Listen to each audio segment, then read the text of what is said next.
उस बोर्ड का करिकुलम या बोर्ड का सिलेबस तो पूरा करना होता है, लेकिन उसी सिलेबस में इस प्रकार के कार्यक्रमों से मन में भाव तो जुड़ता है। और ये हर स्कूल कर सकता है। इनको विद्यार्थी जैसे स्कूल से प्रेरणा लेनी चाहिए और अनुसरण करना चाहिए। और एक्स्ट्रा करिकुलर एक्टिविटीज तो ये बहुत ही जीवन का अंग बननी चाहिए। हम केवल रात दिन बच्चों को कहते हैं किताबी ज्ञान पढ़ो पढ़ो, उसका परिणाम है कि कोटा में जिस प्रकार की घटनाएं हो रही है, ये उसका परिणाम है। केवल बालक पे बोझ डालना तो 90% नंबर ला, 95% ला, तो डॉक्टर बन, तो इंजीनियर बन, ये जो दबाव है ये कई बार बालक सहन नहीं करता। लेकिन स्वतः एक वातावरण से पढ़ूंगा भी, संस्कार भी लूंगा, आगे भी बढ़ूंगा, और उसमें भी शायद और कुछ कार्यक्रमों के माध्यम से जरूर आएगा कि हमेशा मैं पढ़ क्यों रहा हूँ, इसका लक्ष्य सामने होना चाहिए। क्या केवल इंजीनियर बनने के लिए पढ़ रहा हूँ, डॉक्टर बनने के लिए पढ़ रहा हूँ, किसके लिए? मैं देश के लिए पढ़ रहा हूँ। जो कुछ पढ़ूंगा तो देश के लिए पढ़ूंगा, कमाऊंगा तो देश के लिए कमाऊंगा, जीऊंगा तो देश के लिए जीऊंगा। आज के नौजवानों में, बच्चों में यह संस्कार होना आवश्यक है।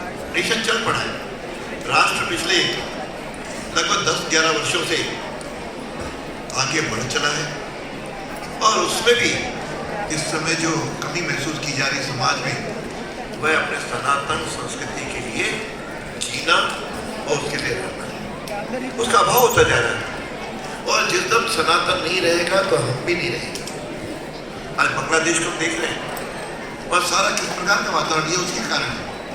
और अपना देश सनातन के लिए जी रहा है, वर्तमान नेतृत्व भी उसके लिए काम कर रहा है। जब राम मंदिर बना तो खुशियां हुई, और इस प्रकार लगातार कहीं न कहीं हमारे ऐसे धर्म स्थल हो, संस्कार के स्थल हो, केवल पूजा के स्थल नहीं है, इस प्रकार के स्थलों की, इस प्रकार के कार्यक्रमों के माध्यम से दर्शाता है। सामने छोटे छोटे बच्चे शिव जी के लिए कार्यक्रम प्रस्तुत कर रहे हैं, तो उनके मन में ये छोटे छोटे बच्चों की जगह कि शिव जी कौन थे, तो माँ बाप उसका उत्तर देंगे शिव जी ये थे, और फिर पूरा शिव जी को पढ़ेंगे।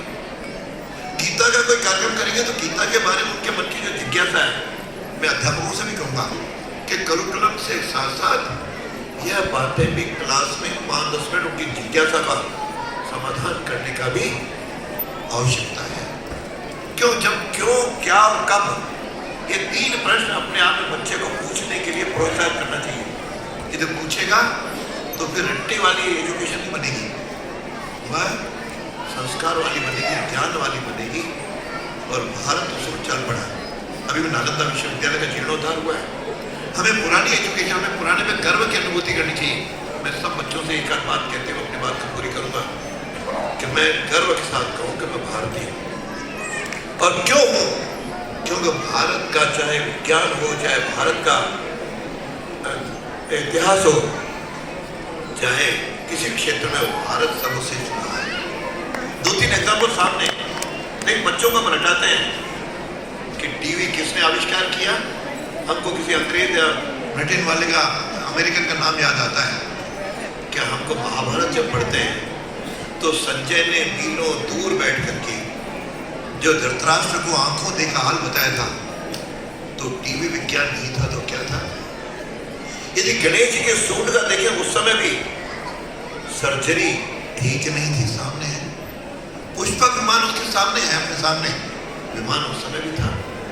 और तो और आप में से कोई अजंता एलोरा चला जाए, आज भी वो केमिकल की जो पेंटिंग है, आज भी वैसे की वैसी है। तो केमिकल इंजीनियरिंग उस समय भी थी। ऐसे कई सैकड़ों एग्जाम्पल है। तो मेरे भारत के इतिहास पर, मेरे भारत के विज्ञान पर, मेरे भारत के मैथमेटिक्स में 0 आविष्कार करने वाला, चाहे आर्यभट्ट का, चाहे सभी का, हम इस कितने का नाम ले सकते हैं, उसको जाने, उस पर गर्व की अनुभूति करें। और ये सब हम कार्यक्रमों के माध्यम से बच्चे के मस्तिष्क में जचाएं। केवल कहें कि ऐसा होता है, वो बच्चा भूल जाता है, विश्वास नहीं करेगा। मुझे ध्यान है कुछ समय पहले मैं बच्चों को कहता तुलसी का पौधा, तो उनको समझ नहीं आता था। जब विज्ञान ने कहा तुलसी के पौधे से ये लाभ है, अब हर घर में बालक भी उसको रखने लगा, उसकी पूजा करने लगा, उसका उपयोग करने लगा। ये बच्चे को वैज्ञानिक दृष्टि से समझाने की आवश्यकता है। और सवेरे जल्दी उठना चाहिए। जो बच्चों का आजकल रात भर नींद है, लेकिन आप सवेरे उठो। मैं अभी पिछले दिनों अजमेर में एक सार्वजनिक स्थान पर निकला घूमने, देखा नौजवान सवेरे घूम रहे हैं, हेल्थ एक्सरसाइज कर रहे हैं। वो हेल्थ भी उनके ध्यान में, योग कहते थे, योग पर विश्वास नहीं करते थे। जो अमेरिका ने योगा कहा तो विश्वास करने लगा, लेकिन आज बाबा रामदेव, पतंजलि और यहाँ तक के मोदी जी ने 21 जून को विश्व योग दिवस के रूप में जब लाए तो सबके योग के प्रति आस्था बढ़ गई। हम जो अध्यापक हैं, अभिभावक हैं, दोनों मिलकर के बीच अपने जीवन को, बच्चों के जीवन को संवारें, आगे बढ़ाएं। ये राष्ट्र आगे बढ़ेगा, भारत विश्व गुरु की ओर चल पड़ा है। और ये जो कहते हैं भारत विश्व गुरु था, वह था नहीं, भारत विश्व गुरु है और भारत विश्व गुरु रहेगा। तो इसके लिए प्राचीन इतिहास को जानने की आवश्यकता है। और हमको गलत इतिहास पढ़ाया गया। वो ध्यान है, जब मैं शिक्षा मंत्री बना, मेरे मन में कई तरह से कचोटता था कि अकबर महान, तो मुझे जब अवसर मिला, वो ध्यान है कि आज अकबर महान के पाठ को उठा के प्रताप महान के जब पाठ को जोड़ा तो मुझे लगा कि वास्तव में इसकी अनुभूति।